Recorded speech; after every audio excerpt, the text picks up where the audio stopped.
Vous le savez peut-être, mais les champs d'un formulaire System.io sont tous obligatoires par défaut et il n'y a pas d'option pour dire que tel champ est facultatif.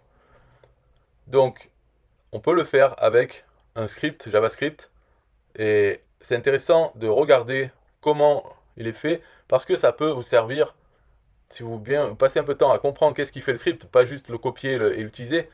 Vous pouvez apprendre, si vous ne savez pas déjà, hein, comment faire des scripts sur un outil comme System.io ou d'autres qui ont déjà leur propre moteur JavaScript, qui fait déjà des choses sur la page. Ce n'est pas simplement un code HTML, non, il y a un moteur JavaScript derrière qui fait des vérifications, qui gère tout ça, toute la page. Donc par exemple, alors on va montrer le code, mais bon, premièrement voilà, donc présentation du formulaire, prénom, email, un champ facultatif, deuxième champ facultatif. Il faut, à un moment donné, il faut avoir les attributs ID, il faut renseigner ça dans le script. Donc pour les attributs ID, c'est toujours pareil, on clique sur l'élément à gauche, donc tout en bas dans le menu. On a ici attribut HTML, attribut ID, on peut le copier. Donc il faut copier les champs qu'on veut rendre facultatifs et aussi l'ID du bouton, puisque on va écouter le moment où le visiteur clique sur le bouton et c'est là qu'on veut faire une action. Mais le moteur de System.io aussi écoute le clic du bouton pour faire ses vérifications, pour regarder si tous les champs sont remplis. Donc toute cette astuce est basée sur ça, sur le fait que on veut exécuter un script avant que le moteur System.io exécute le sien. Donc on va voir l'intérieur. Donc passons un peu de temps là-dessus. Déjà, il faut voir, c'est pas tout ce script qui fait quelque chose. Il y a toute cette partie, ça. Il n'y a pas besoin de vraiment. Là, par contre, vous n'avez pas besoin de regarder dedans comment ça fonctionne. Parce que tout ça, c'est une fonction qu'on appelle une seule fois dans le script principal. Elle sert à changer la valeur d'un champ. Qu'est-ce qu'il y a marqué dedans? Parce que comme il y a le moteur JavaScript de System.io, on ne peut pas simplement changer la valeur, value du champ. Si on fait ça, le moteur JavaScript de System.io, lui, ne sait pas que la valeur a changé. Parce que c'est pas une bonne façon de faire. Si un visiteur commence à taper et rentre une valeur dans un champ, là, le moteur JavaScript de System.io est au courant. Parce que tout le navigateur envoie les informations, les événements en fait. Comme on va le voir après, c'est des events, des événements comme le clic ou le fait de changer, de rentrer quelque chose dans un champ, c'est des événements. À chaque fois qu'on tape une lettre, il y a un événement qui est lancé à tous les scripts qui veulent bien écouter cet événement. Et le moteur JavaScript de System.io écoute plein d'événements pour plein d'éléments. Donc tous les champs et tout ça. Donc toute cette fonction sert uniquement à changer la valeur d'un champ d'une façon pour diffuser le message à tous les autres scripts qui peuvent écouter, qui veulent savoir quand un champ change. La valeur d'un champ change. Donc toute cette fonction, c'est pas la peine de regarder. Et aussi le début, tout ça, c'est juste pour donner, pour indiquer au script quels sont les attributs ID des deux champs ou plus et du bouton. Donc ça, c'est juste des variables et c'est là qu'il faut changer. Donc ici, j'en ai mis deux. Donc à chaque fois, c'est entre guillemets avec une virgule et retour à la ligne. On peut en mettre qu'un seul ou on peut en mettre 10 ou plus. Ça, c'est la première variable, James champ facultatif. Et la deuxième, c'est James bouton. Et là, c'est pareil, entre guillemets. Donc il nous reste finalement que ça à regarder. Et la première et la dernière ligne, elles sont faciles parce que ça, c'est pour fermer la première ligne. Et la première ligne, c'est pour ajouter. En fait, c'est pour attendre que la page soit chargée totalement avant de faire le reste, ce qu'il y a au milieu.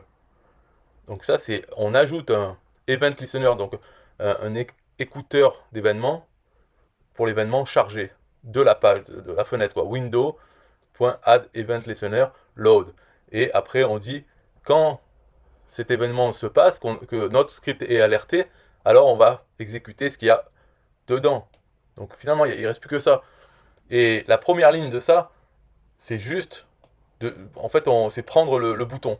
Le bouton, ici, on l'a donné dans James Button, donc il se retrouve ici. Et qu'est-ce qu'on fait? On veut juste prendre le bouton pour pouvoir faire quelque chose avec.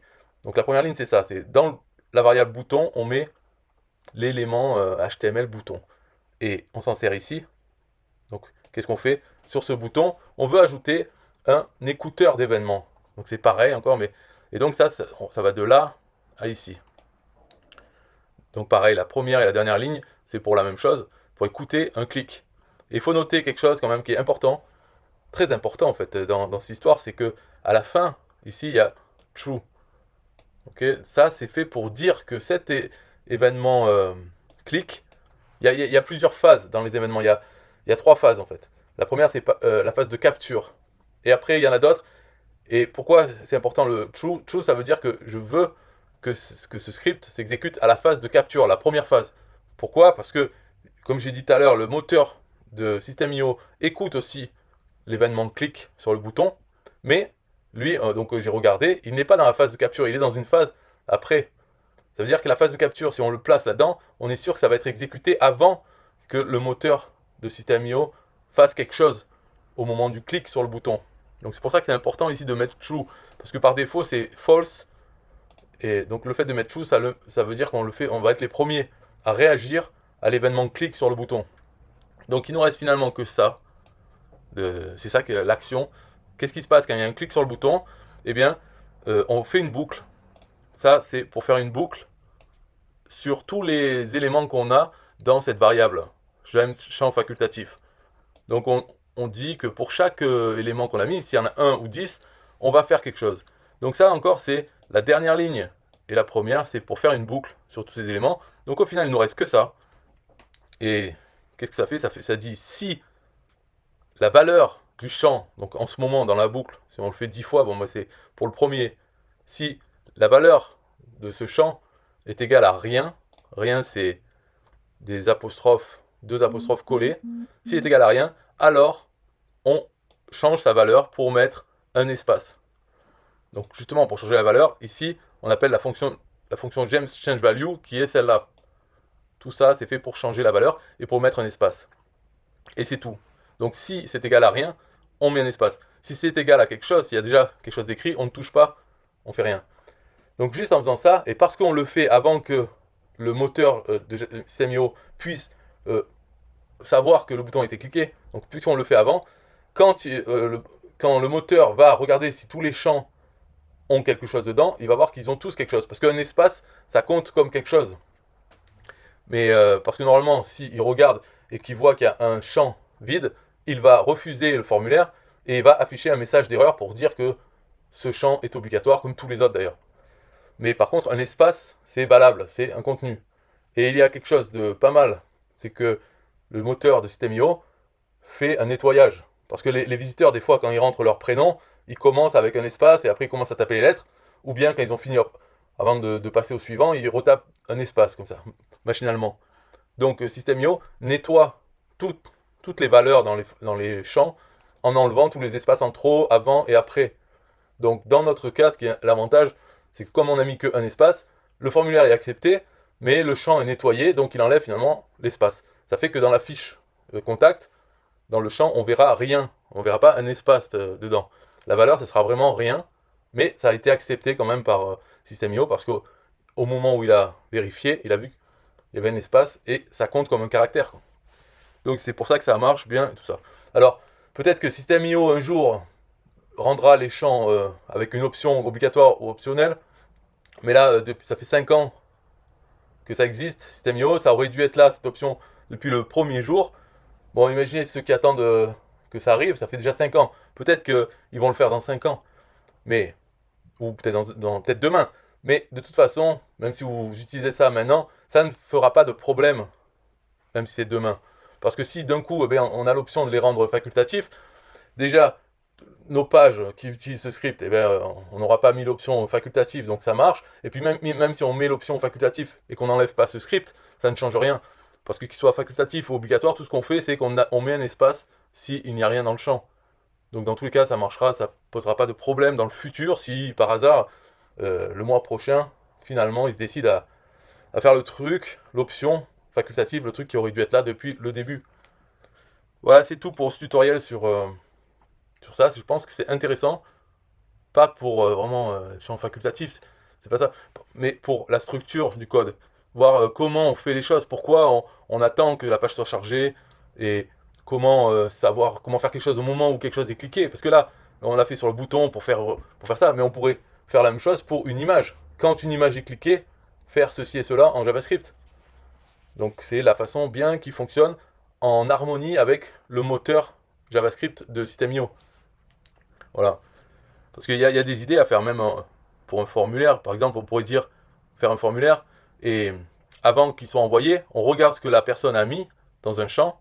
Et si, pour une condition, par exemple, si elle a mis tel mot pour un mot de passe ou quelque chose, on dit ok, elle a mis le bon mot, alors on met ça dans la valeur du champ. On remplace ça avant que System.io enregistre ces informations.